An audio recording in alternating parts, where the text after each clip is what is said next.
कहानी की शुरुआत में हमें जेनेसिस नाम की एक स्पेस कंपनी को दिखाते हैं जो अपने 6 एस्ट्रोनॉट को मार्स पर भेजती है ताकि मार्स पर ये लोग इंसानों के लिए कॉलोनी बना सके। इसके बाद ये 6 एस्ट्रोनॉट मार्स के सफर के लिए निकल जाते हैं और इस सफर पर इन्हें करीब 2 महीने बीत जाते हैं, जहाँ एक दिन सारा नाम की लड़की जो कि इनकी टीम लीडर है उसे पता चलता है कि वह प्रेग्नेंट है और ये बात अर्थ पर मौजूद अपने सीनियर नेथना शेफर्ड को भी बता देती है, जिसे सुनकर सभी लोग परेशान हो जाते हैं। लेकिन उनका मार्स का सफर रुकता नहीं और यह कुछ वक्त बाद मार्स पर पहुंच जाते हैं। तब तक सारा की डिलीवरी का भी टाइम आ जाता है और वो एक बेटे को जन्म देती है, लेकिन कम ग्रेविटी की वजह से अचानक उसकी तबीयत खराब हो जाती है और फिर सारा की डेथ हो जाती है। इसके बाद शेफर्ड सारा के बच्चे की मेडिकल रिपोर्ट देखता है और सभी सीनियर्स को बताता है कि मार्स की जो ग्रेविटी है वो पृथ्वी से काफी अलग है, जिस वजह से उस बच्चे का दिल और बोन्स काफी अलग है। अगर उस बच्चे को जिंदा रखना है तो उसे मार्स पर ही रहने देना होगा, क्योंकि इस ग्रेविटी में वह जिंदा नहीं रह पाएगा। साथ ही शेफर्ड इस बच्चे के बारे में किसी को भी बताने से मना कर देता है। इसी तरह वक्त बीतता जाता है और वह बच्चा जिसका नाम गार्डनर है वह अब 16 साल का हो जाता है। गार्डनर ने अपनी पूरी जिंदगी में सिर्फ 14 लोगों को ही देखा था। साथ ही वह काफी इंटेलिजेंट भी होता है, लेकिन उसे ना तो अपनी मॉम के बारे में ज्यादा कुछ पता होता है और ना ही डैड के बारे में। वह एस्ट्रोनॉट के साथ मार्स पर ही एक रिसर्च कैंप में रहता है, जहाँ उसे अपनी माँ के नाम का एक लॉकर दिखाई देता है और गार्डनर जब उस लॉकर को हैक करके खोलता है तो उसमें से एक पेन ड्राइव और एक अंगूठी मिलती है। वह उस अंगूठी को पहन लेता है और पेन ड्राइव को जब वह चेक करता है तो उसमें उसे एक वीडियो मिलती है, जहाँ वह पहली बार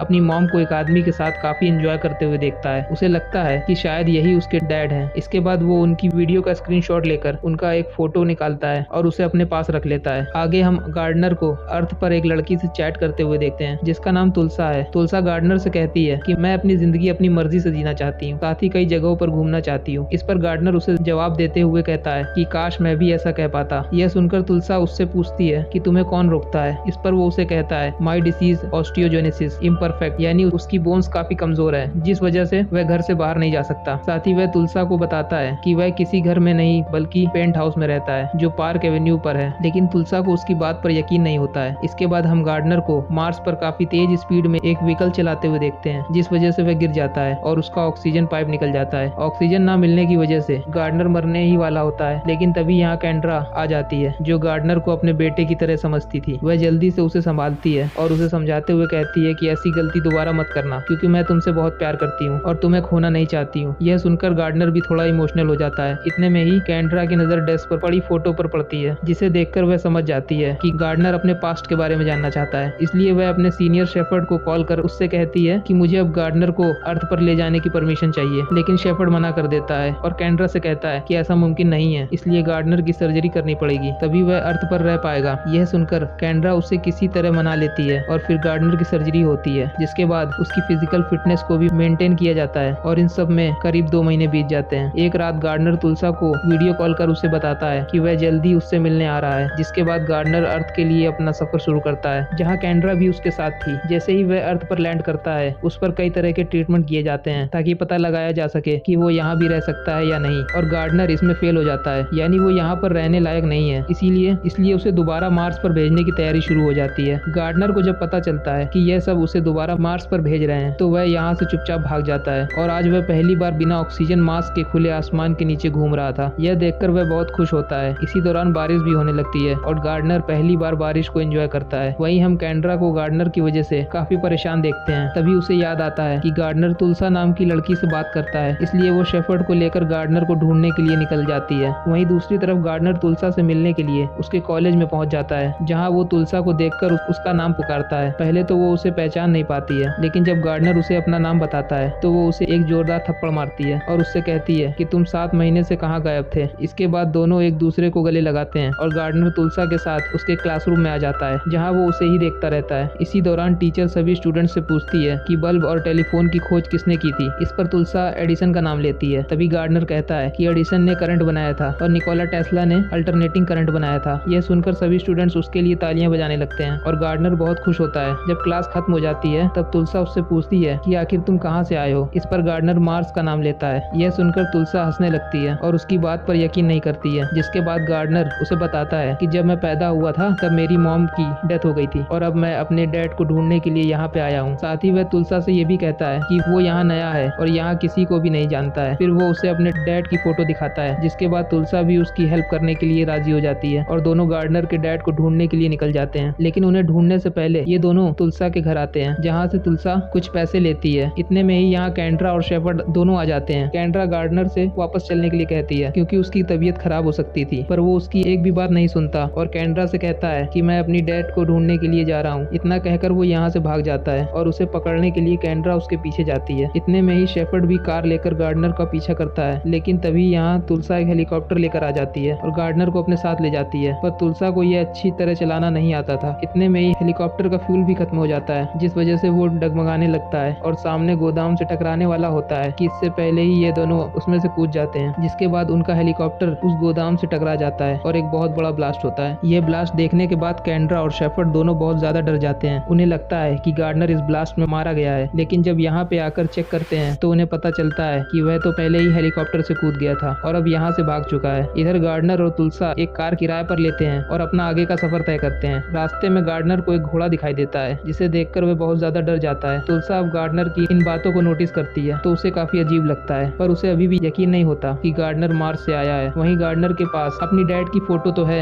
लेकिन उसके पास उनका एड्रेस नहीं है और गार्डनर के पास अपनी मॉम की एक रिंग थी, जिसे वह तुलसा को दिखाता है। और फिर तुलसा उस रिंग के बारे में जब गूगल करती है तो उन्हें पता चलता है कि ये कोई खास तरह की वेडिंग रिंग है। फिर वो दोनों मिलकर उस शख्स का एड्रेस ढूंढते हैं और उन्हें पता चलता है जिसने इस रिंग को डिजाइन किया था। तब दूसरी तरफ हम देखते हैं कैंड्रा के पास एक डॉक्टर का कॉल आता है, जो उसे बताते हैं कि गार्डनर की ब्लड रिपोर्ट अच्छी नहीं आई है और उसका हार्ट इस एटमॉस्फेयर को बर्दाश्त नहीं कर सकता है, इसलिए उसे जल्दी से जल्दी मार्स पर वापस भेजना होगा और अगर ऐसा नहीं हुआ तो गार्डनर की मौत हो सकती है। यह सुनकर कैंड्रा बहुत ज्यादा परेशान हो जाती है और शेफर्ड के साथ फौरन गार्डनर को ढूंढने के लिए निकल जाती है। इधर हम तुलसा और गार्डनर को एक साथ काफी खुश देखते हैं और वो दोनों एक मार्केट में जाकर कुछ कपड़े और टेंट लगाने का सामान खरीदते हैं और फिर उस शख्स तक पहुंच जाते हैं जिसने गार्डनर की माँ के रिंग को डिजाइन की थी। वो शख्स इन्हें एक बिल देता है जिसमें एक एड्रेस लिखा हुआ था। इसके बाद तुलसा और गार्डनर उस एड्रेस पर जाने का डिसाइड करते हैं, लेकिन रास्ते में गार्डनर की तबीयत बहुत ज्यादा खराब हो जाती है और उसकी नाक में खून बहने लगता है, जिस वजह से वह यहीं बेहोश हो जाता है। यह देखकर तुलसा जल्दी से उसे एक हॉस्पिटल में ले जाती है, जहाँ डॉक्टर गार्डनर का चेकअप करते वक्त हैरान रह जाते हैं क्योंकि उसका दिल आम इंसान के मुकाबले काफी बड़ा था और उसकी बोन्स भी कुछ अलग थी। अब यहाँ तुलसा भी समझ जाती है कि गार्डनर ने उसे जो भी बताया था वह सब सच था। इतने में ही गार्डनर को होश आ जाता है और वह तुलसा से यहाँ से चलने के लिए कहता है, जिसके बाद ये दोनों यहाँ से चुपचाप भाग जाते हैं और इस एड्रेस पर पहुंच जाते हैं जो इन्हें इस शख्स ने दिया था। इसके बाद गार्डनर को घर के अंदर वही आदमी बैठा हुआ मिलता है जो उसके साथ फोटो में था। गार्डनर इसे देखकर बहुत खुश होता है क्योंकि उसे लगता है कि यही उसके डैड हैं। वह जल्दी से उन्हें वो फोटो दिखाता है और बताता है कि सारा मेरी मॉम थी और मुझे जन्म देते वक्त उनकी डेथ हो गई थी। पर वो शख्स गार्डनर से कहता है कि सारा की डेथ एक एक्सीडेंटल डेथ थी। यह सुनकर गार्डनर मना करते हुए कहता है कि नहीं, ये सच नहीं है और मैं आपका बेटा हूँ। वो शख्स गुस्से में पुलिस को कॉल करने लगता है। जब तुलसा उसे रोकती है तो उसे कहती है कि यह इस प्लेनेट पर किसी को नहीं जानता है, यह सिर्फ तुमसे मिलने के लिए इतनी दूर आया है। इस पर वह शख्स उसे कहता है कि सारा मेरी बहन थी। यह सुनकर तुलसा एकदम शॉक रह जाती है और जब वह पीछे मुड़कर देखती है तो गार्डनर वहाँ पे नहीं होता है। वह जल्दी से बीच पर जाकर गार्डनर को बताती है कि यह तुम्हारे डैड नहीं बल्कि अंकल हैं। यह सुनकर गार्डनर तुलसा से कहता है कि मैं अपनी मॉम को महसूस कर सकता हूँ क्योंकि ये वही जगह है जहाँ मेरी मॉम वीडियो में थी और अब मैं यही मरना चाहता हूँ। इतना कहकर वह समुद्र के अंदर चला जाता है, पर तभी यहाँ शेफर्ड और कैंड्रा दोनों आकर उसे बचा लेते हैं। उसकी हालत देखकर शेफर्ड बहुत रोता है। इसके बाद गार्डनर शेफर्ड से पूछता है कि मेरी माँ कैसी थी। इस पर वो उसे कहता है कि वह बहुत ही फेयरलेस और काइंड थी। यह सुनकर गार्डनर समझ जाता है और शेफर्ड से कहता है कि तुम ही मेरे डैड हो ना। इस पर वो उसे हाँ में जवाब देता है। इतने में ही यहाँ एम्बुलेंस भी आ जाती है, जिसके बाद गार्डनर को एम्बुलेंस में बैठाकर एयरपोर्ट की तरफ ले जाया जाता है, जहाँ एक खास प्लेन मौजूद था। फिर वो गार्डनर को उस प्लेन में बैठाकर उसे उड़ाना शुरू करते हैं ताकि वह ग्रेविटी से दूर जा सके, क्योंकि वो जितना ग्रेविटी से दूर जाएगा उतनी जल्दी ठीक हो जाएगा। लेकिन गार्डनर की हालत अभी भी ठीक नहीं होती है। यह देखकर शेफ बहुत परेशान होता है, इसलिए वह पायलट से प्लेन का कंट्रोल अपने हाथ में ले लेता है और अपने प्लेन को फुल स्पीड में ऊपर की तरफ ले जाता है। जब प्लेन ग्रेविटी से बाहर हो जाता है तो सब लोग हवा में तैरने लगते हैं, जिसके बाद गार्डनर की भी तबीयत बिल्कुल ठीक हो जाती है। कुछ टाइम के बाद वो दोबारा अर्थ पर आते हैं और गार्डनर को मार्स पर भेजने की तैयारी करने लगते हैं। हालांकि तुलसा को उसके जाने का बहुत दुख होता है, पर वो गार्डनर को जाने से रोकती नहीं है और फिर गार्डनर मार्स पर पहुंच जाता है, जहां पहुंचने के बाद तुलसा और गार्डनर की पहले की तरह ही बात शुरू हो जाती है। इसके साथ ये मूवी खत्म हो जाती है। तो दोस्तों, आपको ये मूवी कैसी लगी कमेंट करके जरूर बताएं। वीडियो को लाइक और शेयर जरूर करें। Thanks for watching this video.